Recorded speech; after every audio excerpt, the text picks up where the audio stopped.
आज सभागृहामध्ये खरं तर आपल्या जिल्ह्याने राज्यात चांगल्या पद्धतीने काम केलं म्हणून जिल्हाधिकाऱ्यांना बोलवलं होतं।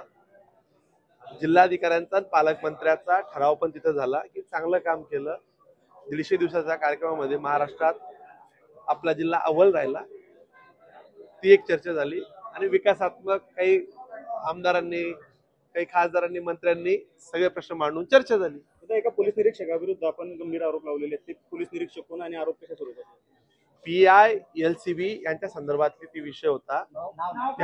संदीप पाटील, एलसीबी पीआय एकच असतो ना, चार थोडीच आपल्याकडे। एलसीबी तत्कालीन नाही, एलसीबी पीआय संदीप पाटलांनी एका महिलेचं शोषण केलं होतं, शारीरिक शोषणाचे त्याच्यावर आरोप होते।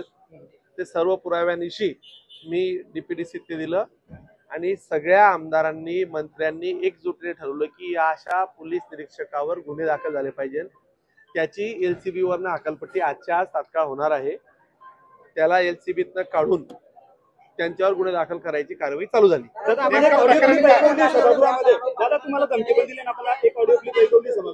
ते असे म्हटलेत की जर आमदाराकडे गेले तर मी गोळी घालून देईल, मलाही गोळी घालून देईल, आमदाराला गोळी घालेल, असं ते बोलले होते। ते सगळे पुरावे मी आता पोलिसांकडे सगळे सादर करणार आहे। नेमकं काय प्रकरण आहे, काय कशाविषयी हा प्रकरण? असं आहे की एखाद्या ती महिला एका प्रकरणाच्या संदर्भात त्यांच्याकडे न्याय मागण्यासाठी पोलिसांना तक्रार घेऊन गेली होती। त्यांनी त्याच्याशी सलगी केली, सलगीचं प्रेमात रूपांतर झालं, प्रेमाचं रूपांतर लग्नाचं आमिष दिलं आणि त्या महिलेवर त्यांनी सतत वारंवार अनन्वित अत्याचार, बलात्कार केले।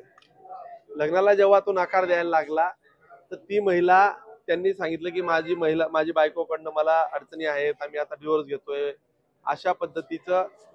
ही महिला नंतर त्याच्या बायकोलाही भेटली आणि तर त्यांच्याही पत्नीने असं सांगितलं की त्यांचे 4-5 ठिकाणी ऑलरेडी अशी प्रकरण आहे, मी स्वतः वैतागली आहे। आणि नंतर तिला लक्षात आलं की तिची फसगत झाली आहे। यांनी पोलीस स्टेशनचा सगळा धाक दपटशा तिला दाखवला, शिवीगाळ केली, दमदाटी केली। म्हणजे पोलीस सदरक्षण आहे, खलर निग्रह आहे। आपण पोलिसांकडनं जी अपेक्षा करतो ती जळगाव जिल्ह्यातला एलसीबी पीआय हाच जर महिलांचं शोषण करायला लागला तर मीही हा सभागृहात प्रश्न मांडला की आता आपण कोणाकडे जायचं। जर आमदारांवरच जर काही धमकींचे सत्र येत असेल तर आमदार सुरक्षित नसतील, महिला सुरक्षित नसतील तर अशा पोलीस अधिकाऱ्यांना वचक दाखवला पाहिजे, त्यांना त्यांच्यावर गुन्हा दाखल झाला पाहिजे। त्या महिलेला न्याय देण्याच्या भूमिकेतून मी त्या महिलेच्या पाठीमागे उभा आहे। या प्रकरणात आणखी काही आरोपी? याच्यामध्ये आयुष आणि पियुष नावाचे 2 भाऊ आहेत। त्यातला आयुषचं नाव, तो कायम तिला वारंवार फोन करणे, त्या महिलेचं एकदा अबॉर्शन सुद्धा झालेलं आहे तिचं, म्हणजे तुम्हाला ते सगळं कळेलच। हा आयुष्य सगळ्या गोष्टींची, तिला गाडी पोटवणे, एक फॉर्च्युनर गाडी त्यांनी सांगितली। आता सगळ्या त्या महिलेची व्यवस्था करण्यापासून त्या महिलेला दमबाजी करण्यात त्याचं नाव आलेलं आहे। त्या आयुष नावाच्या मुलाने, त्याचं सरनेम आयुष मरिया, त्यांनी ते सगळं त्याच्यामध्ये ते पण इन्व्हॉल्व आहेत।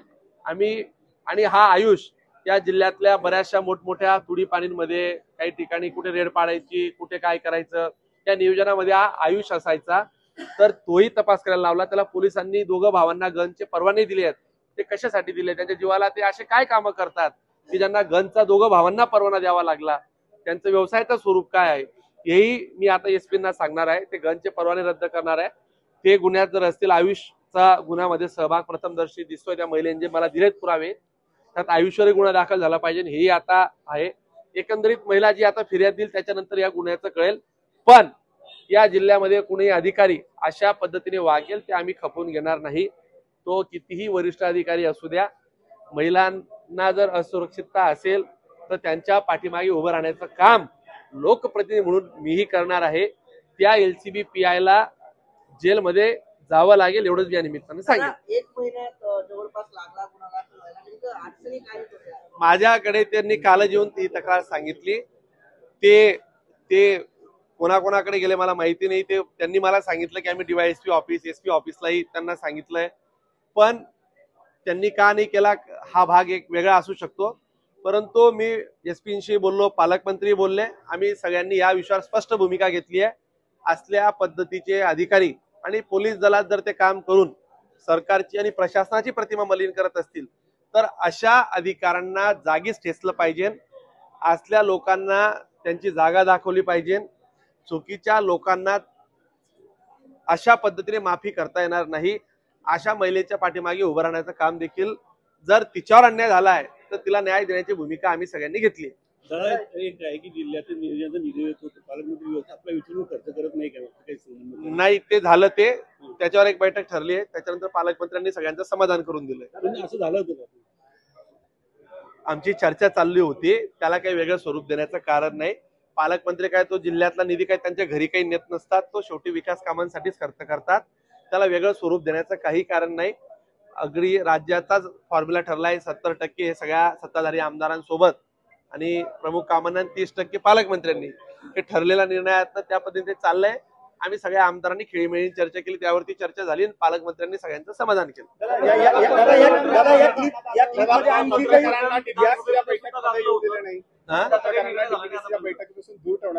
ते मला माहिती नाही, पण मी ती भूमिका मांडली होती की लोकशाहीचा आधारस्तंभ आहे. पत्रकारांना तुम्ही का बाहेर ठेवताय? मी तिथं सांगितलं, परंतु सगळ्या डीपीडीसीत ठरलं की पत्रकारांना मध्ये प्रवेश देऊ नये. मी म्हटलं जर आपण पारदर्शक काम करत असू, लोकाभिमुख काम करत असू तर आपल्याला घाबरण्याचं कारण नाही. परंतु शेवटी मी एकच सदस्य आहे. सगळ्यांचा निर्णयात तो निर्णय झाला. त्याबद्दल मी जास्त काही बोलू शकत नाही. पत्रकार बसलेले होते त्यांच्यावर गुन्हे दाखल करण्याची सुद्धा संधी दिली यावेळी.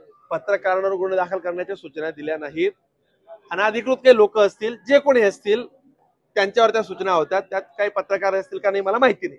दादा, तुम्ही जे क्लिप ऐकवली त्याच्यात तुमच्या सगळं काही इतर अधिकारी असतील किंवा राजकीय लोक असतील यांच्याबद्दल काही आक्षेपार्ह वक्तव्य आहेत?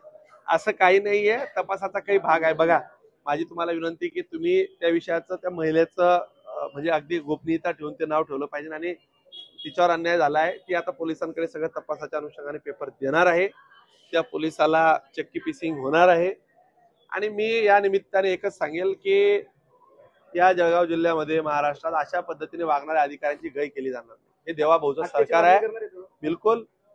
मी कुठलंही प्रकरण तडीस नेतो, तुम्हाला सगळ्यांना माहिती आहे. मी त्याचा पाठपुरावा चालू ठेवेल. त्याचा मला मध्येही फोन आला. त्याने मला पुन्हा सांगितलं. मी त्यांचा पालकमंत्र्यांजवळ फोन दिला. एक निर्धावलेला पोलीस अधिकारी अशा पद्धतीने आमदारांशी वागतो, आमदारांशी बोलतो, महिलांवर अत्याचार करतो, याची गय करता कामा नये. ही भूमिका मी सगळ्यांसमोर स्पष्टपणे आणि ताकदीने मांडली आहे. आज पुन्हा मुंबईच्या आझाद मैदानावरती आंदोलनाला बसलेले आहे, काय सांगा? आता असं आहे की बघा, सरकार ऑलरेडी सरकारने त्याची भूमिका स्पष्ट केली आहे. सरकार त्या बाबतीत सकारात्मक आहे. त्याच्यामध्ये उपसमिती तयार करण्यात आली आहे. आता सरकारची त्यांच्याशी चर्चा चालली. त्यात एक सन्मानजनक तोडगा निघेल असं मला वाटतं.